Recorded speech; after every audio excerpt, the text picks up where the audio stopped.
Hello everyone, welcome to your YouTube channel the concept. जय हिंद to all. आज हम इस वीडियो लेक्चर में डिस्कस करेंगे डेली करंट अफेयर्स के बारे में। इस वीडियो लेक्चर में हम डिस्कस करेंगे 15 और 16 अक्टूबर के करंट अफेयर्स के बारे में। ये इन दो दिनों के करंट अफेयर्स कंबाइंड इस वीडियो लेक्चर में डिस्क्राइब किए गए हैं।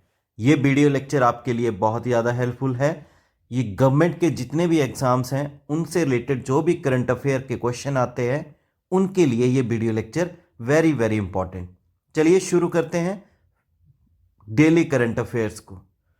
फर्स्ट है, which company has recently received prestigious Navratna status. हाल ही में किस कंपनी को नवरत्ना स्टेटस से नवाजा गया है? आंसर है इसका RITES लिमिटेड, रेट्स लिमिटेड, जिसकी फुल फॉर्म है rail India technical and economic service limited. Technical and economic service limited. ये रेलवे के अंदर एक कंपनी एस्टेब्लिश की गई है मिनिस्ट्री ऑफ रेलवे के द्वारा। ये एक तरह से प्रोमिनेंट सेंट्रल PSC है, पब्लिक सेक्टर एंटरप्राइजेस। ये भारत की 16वीं सेंट्रल पब्लिक सेक्टर एंटरप्राइजेस है जिसको इस स्टेटस से नवाजा गया है। अब भारत में नवरत्ना 16 कंपनीज हो गई हैं। नवरत्ना का स्टेटस प्राप्त करने के लिए एक पब्लिक सेक्टर अंडरटेकिंग को कुछ स्पेसिफिक फाइनेंशियल बेंचमार्क्स को कंप्लीट करना होता है, जैसे कि उसका नेट प्रॉफिट है 5,000 करोड़ से ज़्यादा होना चाहिए लगातार 3 साल में। एवरेज एनुअल टर्नओवर जो होना चाहिए उस कंपनी का 25,000 करोड़ 3 सालों के लिए। एवरेज एनुअल नेटवर्थ जो होनी चाहिए वो 15,000 करोड़ से ज़्यादा 3 साल के लिए। ये कुछ कंडीशंस हैं, जो कंपनी इन कंडीशंस को फुलफिल कर लेती है उसको नवरत्ना का स्टेटस दिया जाता है। तो राइट्स लिमिटेड जो कि rail India technical and economic services company है, इसको हाल ही में नवरत्ना के स्टेटस से नवाजा गया है। सेकंड है, which social media to charge $14 for ad free platform in 2024। हाल ही में किस सोशल मीडिया प्लेटफॉर्म में $14 के चार्ज रख दिए हैं 2024 से अगर आपको एड फ्री प्लेटफॉर्म चाहिए? तो उस कंपनी या उस सोशल मीडिया का नाम है इंस्टाग्राम, जो कि मेटा कंपनी यानी जिसका पहले नाम था फेसबुक उसके अंतर्गत आता है। तो इस कंपनी ने 2024 से $14 के चार्जेस रख दिए हैं अगर आपको एड फ्री प्लेटफॉर्म चाहिए सोशल मीडिया पे। इंस्टाग्राम की बात करें, ओरिजिनली इसको लॉन्च किया गया था iOS के लिए अक्टूबर 2010 में, और इसके जो फाउंडर हैं केविन सिस्ट्रॉम एंड माइक क्रेगर, ये दो इसके फाउंडर हैं। इंस्टाग्राम जो है एक तरह की कंपनी है जो कि अंतर्गत है मेटा जिसका पुराना है नाम फेसबुक, जिसके फाउंडर है मार्क जुकरबर्ग। इन्होंने इस कंपनी की स्थापना फरवरी 2004 में की थी। नेक्स्ट क्वेश्चन है, which state will host 54th international film festival of India. कौन सा भारत का राज्य नवंबर मंथ 2023 में 54th इंटरनेशनल फिल्म फेस्टिवल को आयोजित करेगा? तो उसका आंसर है गोवा। गोवा राज्य जिसकी कैपिटल है पणजी, वहाँ पे ये 54th international film festival of India organise किया जाएगा। International film festival of India के बारे में बात करें तो इसकी फाउंडेशन की गई थी 1952 में, जो बेसिकली फिल्म इंडस्ट्री से रिलेटेड जुड़ा हुआ है। नेक्स्ट क्वेश्चन है, which Indian athlete becomes brand ambassador of Laureus. Bharat का कौन सा इंडियन एथलीट है जो हाल ही में जिसे लॉरेस का ब्रांड एम्बेसडर के तौर पे नियुक्त किया गया है? लॉरेस की बात करें तो एक तरह से ग्लोबल स्पोर्ट्स बेस्ड चैरिटी है, एक तरह का NGO है जो कि काम करता है जो कि यंग पीपल है उनकी लाइफ को इम्प्रूव करने के लिए। तो इस चैरिटी के ब्रांड एम्बेसडर बने हैं नीरज चोपड़ा, जो कि वर्तमान समय में current Olympic and world champion throw champion हैं। हाल ही में इन्होंने एशियन गेम्स में गोल्ड मेडल जीता है। ये भारत के दूसरे भारतीय बने हैं जिनको लॉरेस का ब्रांड एम्बेसडर के तौर पे नियुक्त किया गया है। इससे पहले भारत के भूतपूर्व क्रिकेटर युवराज सिंह को 2017 में ब्रांड एम्बेसडर बनाया गया था लॉरेस का। नेक्स्ट क्वेश्चन है, which is set to become India's first wetland city.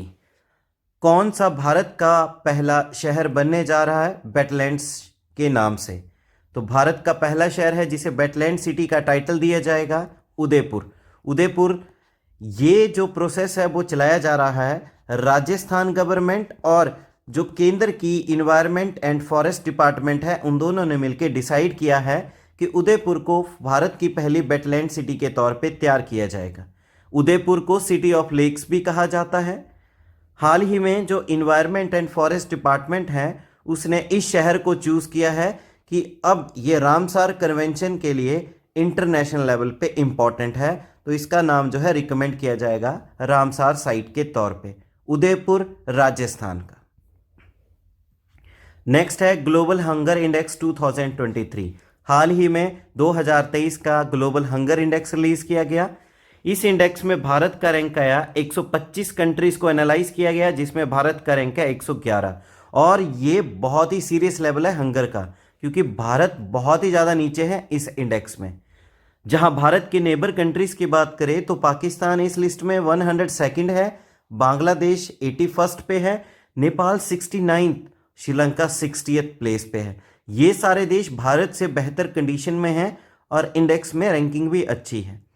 वहीं टॉप कंट्रीज की बात करें कि जिन कंट्री ने टॉप किया है वो है बेलारूस, बोस्निया हेर्ज़ेगोविना, चिले, चाइना। इस इंडेक्स को पब्लिश करता है हर साल concern world wide and wealth hunger life.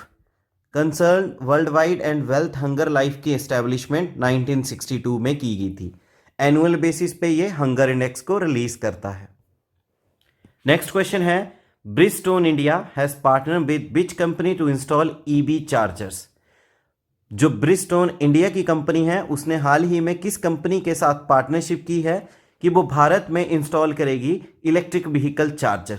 जैसे कि हम जानते हैं एक रेवोल्यूशन आ रहा है इलेक्ट्रिक व्हीकल का, जिसके अंतर्गत इलेक्ट्रिक व्हीकल की चार्जिंग के लिए चार्जिंग स्टेशन भी एस्टेब्लिश किए जाएंगे। उसी चीज़ को मद्देनज़र रखते हुए ब्रिजस्टोन इंडिया कंपनी ने भारत की टाटा पावर कंपनी के साथ पार्टनरशिप करके इलेक्ट्रिक व्हीकल चार्जर जो है इंस्टॉल करने की डील की है। इसके अंतर्गत क्या होगा कि आसान बना दिया जाएगा इलेक्ट्रिक व्हीकल ओनर्स को कि वो अपने व्हीकल को जल्दी से रिचार्ज कर सकते हैं और कन्वीनियंटली। ये चार्ज होगा, इन चार्जर की कैपेसिटी रहेगी 25 से 30 किलोवाट की और ये 24 × 7 टाइम्स चलेंगे, यानी 24 घंटे 7 दिन हफ्ते के कंटिन्यूसली वर्क करेंगे। टाटा पावर कंपनी लिमिटेड की बात करें तो ये एक इंडियन इलेक्ट्रिकल यूटिलिटी कंपनी है जिसका हेडक्वार्टर मिलेगा आपको मुंबई महाराष्ट्र में। इस टाटा पावर कंपनी लिमिटेड की जो एस्टेब्लिशमेंट है 1919 में की गई थी। वहीं ब्रिजस्टोन की बात करें तो जो मेन ब्रिजस्टोन कंपनी है वो एक जापानीज कंपनी है जो कि एक टायर कंपनी है। ये 4 व्हीकल टायर ऑपरेट बनाती है, उसको प्रिपेयर करती है, तो ये जापानीज कंपनी है। इसकी स्थापना 1931 में की गई है। नेक्स्ट क्वेश्चन है which is the only Indian PSU listed in the Forbes world's best employers 2023 list. Bharat की एकमात्र PSU public sector undertaking company को स्थान मिला है फोर्ब्स की वर्ल्ड्स बेस्ट एम्प्लॉयर 2023 की लिस्ट में। उस कंपनी का नाम है NTPC। NTPC यानी कि national thermal power corporation. NTPC जो एक इंडेक्स निकाला गया है फोर्ब्स के द्वारा वर्ल्ड्स बेस्ट एम्प्लॉयर 2023 की लिस्ट में, तो इन लिस्ट में टॉप 700 कंपनीज में NTPC ने 261st प्लेस हासिल किया है और ये एक भारत की अकेली कंपनी है जो इस प्लेटफॉर्म पे अपनी जगह बना पाई है। NTPC की बात करें तो ये बेसिकली इलेक्ट्रिसिटी प्रोड्यूस करती है थर्मल पावर्स के थ्रू, जिसकी स्थापना 7 नवंबर 1975 को की गई है। इसका हेडक्वार्टर मिलेगा आपको न्यू दिल्ली में। इसके वर्तमान समय में चेयरमैन और MD हैं गुरदीप सिंह। फोर्ब्स की बात करें तो फोर्ब्स की स्थापना की गई है 1917 में। नेक्स्ट क्वेश्चन है which company installed first ever mobile tower of Siachen glacier for Indian army. Bharat की किस कंपनी पहला मोबाइल टावर इंस्टॉल किया है सियाचिन ग्लेशियर में भारतीय सेना के लिए? तो उस कंपनी का नाम है BSNL। BSNL का नाम है पूरा भारत संचार निगम लिमिटेड, जिसको एब्रीवेटेड BSNL के तौर पे किया जाता है।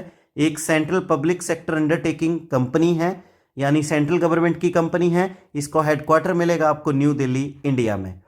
इस कंपनी की स्थापना की गई थी 1 अक्टूबर 2000 को भारत सरकार के द्वारा। इसकी जो ऑनरशिप है कंपनी की, वो department of telecommunication, ministry of communication के अंतर्गत आती है। तो इसी कंपनी ने क्या किया है, पहला मोबाइल टावर सियाचिन ग्लेशियर में एस्टेब्लिश किया है। सियाचिन ग्लेशियर की बात करें तो ईस्टर्न काराकोरम रेंज, जो कि आपको मिलेगा लद्दाख में, वहां पे लोकेटेड है आपका सियाचिन ग्लेशियर, और ये वर्ल्ड्स हाईएस्ट बैटलफील्ड भी है हिमालय की गोद में। नेक्स्ट है, IMF has raised India's financial year 2024 GDP growth forecast to how much percentage. हाल ही में इंटरनेशनल मॉनेटरी फंड ने भारत की जो GDP ग्रोथ फाइनेंशियल ईयर 2024 के लिए फॉरकास्ट की है, उसको बढ़ा के कर दिया है अब 6.3%। IMF के अकॉर्डिंग 2024 के फाइनेंशियल ईयर के लिए इंडिया की GDP ग्रोथ रहेगी 6.3%। GDP की बात करें तो GDP की फुल फॉर्म होती है ग्रॉस डोमेस्टिक प्रोडक्ट। इसमें बेसिकली क्या होता है, टोटल मॉनेटरी और market value of all the finished goods and services produced with in a country border in a specific time period. Basically किसी देश के बॉर्डर के अंदर जितनी भी टोटल प्रोडक्ट तैयार किए गए हैं, गुड्स और सर्विसेज जितनी भी हैं, उनकी टोटल कितनी मार्केटिंग वैल्यू है, जितनी उस टोटल मार्केटिंग वैल्यू होगी एक स्पेसिफिक पीरियड के लिए, उसको बोला जाता है GDP।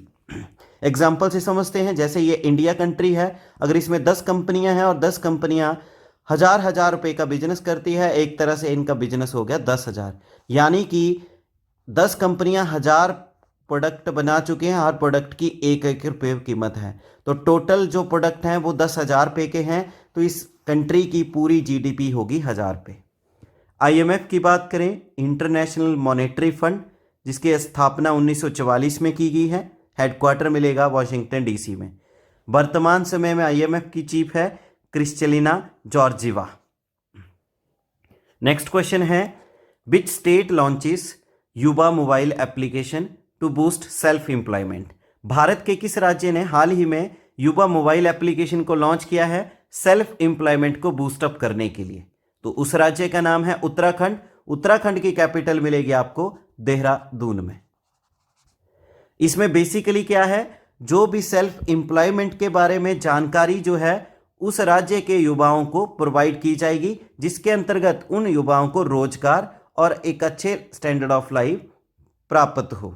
तो वो राज्य है आपका उत्तराखंड। नेक्स्ट क्वेश्चन है, which country funded Padma bridge rail link in Bangladesh.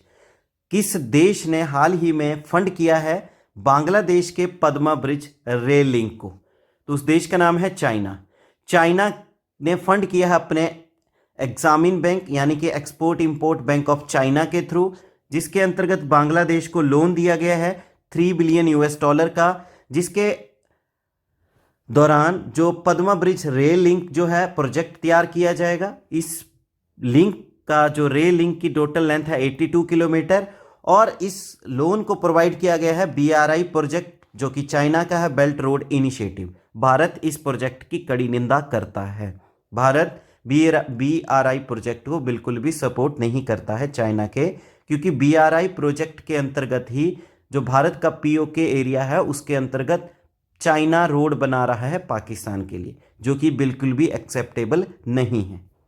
Next question है, which place hosting 26th energy technology meet. Energy technology meet 26वीं का एडिशन जो है किस स्थान पे होस्ट किया जा रहा है? तो वो हो गया आपका New Delhi. New Delhi 26th energy meet को होस्ट किया है।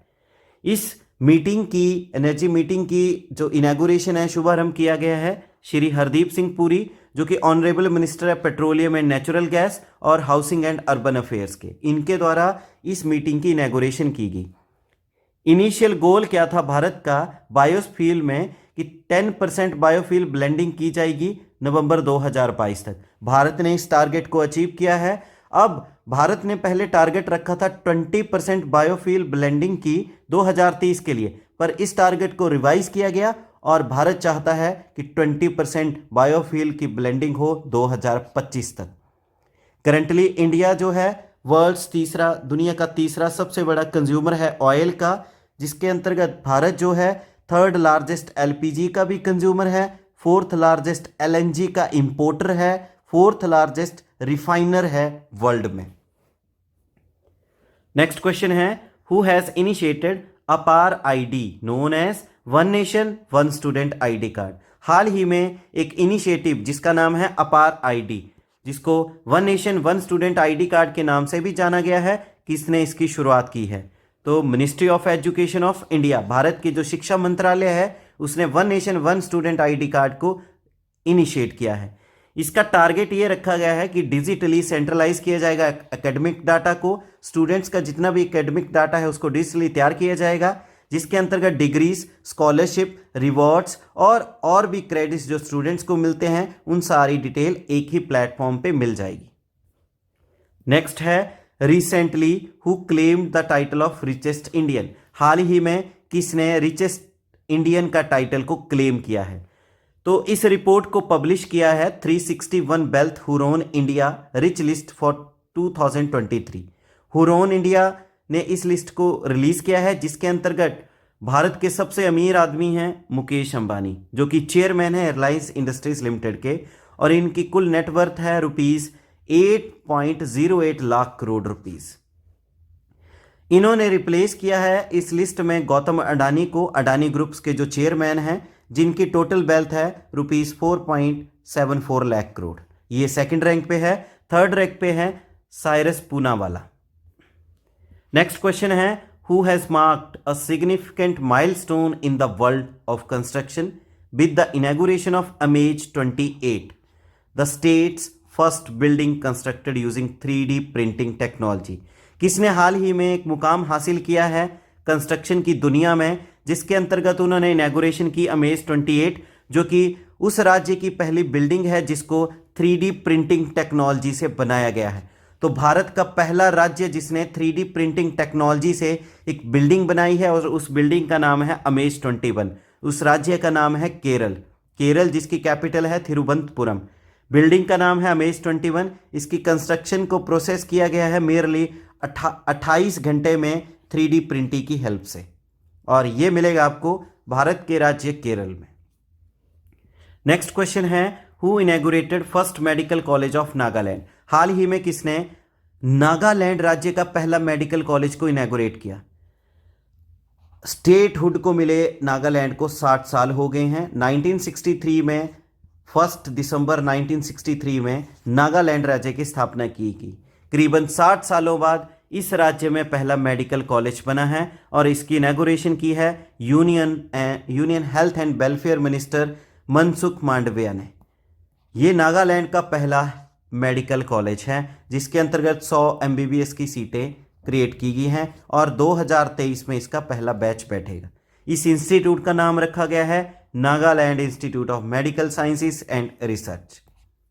नागालैंड, जिसकी कैपिटल मिलेगी आपको कोहिमा में। नेक्स्ट क्वेश्चन है, who has become first Indian batsman to hit 300 sixes in ODI cricket history. कौन भारत का पहला बैट्समैन बना है जिसने ODI क्रिकेट में 300 सिक्सेस लगाए हैं? तो 300 छक्के लगाने वाले भारत के पहले बैट्समैन हैं इंडियन क्रिकेट टीम के कैप्टन रोहित शर्मा। इन्होंने हाल ही में 300 ODI सिक्सेस कंप्लीट किए हैं। ODI वर्ल्ड कप 2023 जो कि भारत में आयोजित किया जा रहा है। ओवरऑल पूरे वर्ल्ड में इनका रैंक आता है थर्ड। फर्स्ट पे है शाहिद अफरीदी पाकिस्तान के, जिन्होंने 369 इनिंग में 351 छक्के लगाए हैं। सेकंड रैंक पे है क्रिस गेल, और थर्ड रैंक पे है रोहित शर्मा। जल्द ही रोहित शर्मा इन दोनों को भी पीछे रख कर देंगे और टॉप स्थान हासिल करेंगे इस लिस्ट में। नेक्स्ट क्वेश्चन है, in which country did external affair minister S Jaishankar recently unveil the statue of Rabindranath Tagore. हाल ही में भारत के विदेश मंत्री एस जयशंकर ने रविंद्रनाथ टैगोर जी के स्टैच्यू को इनॉग्रेट किया किस देश में? तो उस प्रोविंस का नाम है बैक निन प्रोविंस, जो कि आपको मिलेगा वियतनाम में। वियतनाम में वियतनाम जिसकी कैपिटल है हनोई, वहाँ पे इसको इनॉग्रेट किया गया है। इम्पॉर्टेंट यहाँ से कुछ पॉइंट है कॉम्पिटिटिव एग्जाम के लिए। वियतनाम की कैपिटल मिलेगी हनोई में। वियतनाम की करेंसी है वियतनाम्स डोंग। वियतनाम के वर्तमान प्रेसिडेंट है वो बैन थुनोंग। प्राइम मिनिस्टर है करंट समय में फाम मिन छिन। और नेशनल स्पोर्ट्स है फुटबॉल। रविंद्रनाथ टैगोर जी की बात करें तो ये पहले भारतीय हैं जिनको नोबेल प्राइज मिला है 1913 में। नेक्स्ट क्वेश्चन है, who has been elected as newly elected prime minister of New Zealand. हाल ही में न्यूजीलैंड देश के नए प्राइम मिनिस्टर के तौर पे किसे इलेक्ट किया गया है? तो उस पर्सन का नाम है क्रिस्टोफर लुक्सॉन। क्रिस्टोफर लुक्सॉन को हाल ही में न्यूजीलैंड के प्राइम मिनिस्टर के तौर पे इलेक्ट किया गया है। ये संबंध रखते हैं न्यूजीलैंड नेशनल पार्टी के साथ। न्यूजीलैंड की कैपिटल जो है वेलिंगटन है और इसका सबसे जनसंख्या वाला शहर जो है उसका नाम है ऑकलैंड। ऑफिशियल करेंसी है न्यूजीलैंड की न्यूजीलैंड डॉलर। यह मिलेगा आपको ऑस्ट्रेलियन कॉन्टिनेंट में। नेक्स्ट क्वेश्चन है, when is world food day celebrated every year. विश्व जो फूड डे है वो हर साल कब मनाया जाता है? 16 अक्टूबर को हर साल वर्ल्ड फूड डे सेलिब्रेट किया जाता है। 1979 में यूनाइटेड नेशन के फूड एंड एग्रीकल्चर ऑर्गेनाइजेशन के द्वारा 16 अक्टूबर को डिक्लेयर किया गया वर्ल्ड फूड डे। 1979 के बाद टिल डेट तक 16 अक्टूबर को वर्ल्ड फूड डे मनाया जाता है। वर्ल्ड फूड डे को डिक्लेयर किया गया एफओ के द्वारा। एफओ जिसका फुल फॉर्म है फूड एंड एग्रीकल्चर ऑर्गेनाइजेशन। इसकी स्थापना 1945 में की गई है। इसका हेडक्वार्टर मिलेगा आपको इटली की कैपिटल रोम में। इस तरह से ये करंट अफेयर थे इस वीडियो लेक्चर में 15 और 16 अक्टूबर 2023 के। उम्मीद है वीडियो लेक्चर आपके अपकमिंग एग्जाम्स के लिए बहुत ही ज़्यादा हेल्पफुल रहेगी। वीडियो लेक्चर को लाइक करें, शेयर करें, अपने वैल्यूएबल कमेंट करें और आपके अपने चैनल दी कंसेप्ट को सब्सक्राइब करें एंड शेयर करें। Thank you. जय हिंद, जय भारत।